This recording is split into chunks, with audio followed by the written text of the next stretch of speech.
Hey gang, Chris here with DIY Dads. I got another one for you. So it is fall here, and anytime in Minnesota when fall hits, you start seeing all sorts of mice and everything trying to find its way into your house. So we have all of these little traps, bait traps around, just so that if they are getting inside, we're getting rid of them right away. The problem is that I lose the key. Many of you, I'm sure, are in the same situation. There's a little key that you get when you buy one of these traps that allows you to go in there and open this up really easily. I've seen a lot of posts saying, hey, I lost my key. How do I get into these things? Some people saying you just can't, just go buy another key. I've gone on and looked, and I think they're anywhere from $5 to $10 or something for one of these little metal keys that you can open these things.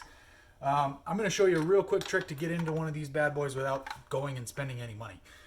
All you need, a couple of nails. Okay, I'm going to take these two nails. All I'm going to do is I'm going to put them in the two slots that I have here. Okay, and I'll show you exactly why I'm doing this and how I'm doing this. But I'm going to put the two nails in the slots, push them down as far as they're going to go. And what I'm going to do is I'm going to bend them backwards, okay, away from the trap. And you're going to see this thing start to bow a little bit. And then all you can do is lift up, just like that. The reason this works is because all that's really in here is a couple of hooks. Okay, let's see if you can see that. Where's my camera there?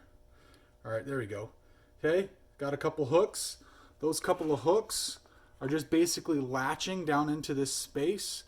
And all I'm doing by bending this back is I'm just pulling those hooks right out of that spot. Okay, so again, don't go spend the extra money. Use yourself a couple of nails, super easy, super fast.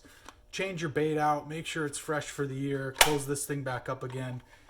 To be quite honest, I probably should have been wearing gloves. These things are pretty gross after the mice are climbing all over them, but there you go. Easy one. If this helped you out, please subscribe. You guys subscribing, liking these videos keeps me doing them. Yeah, that's it. We'll see you on the next one. Thanks, guys.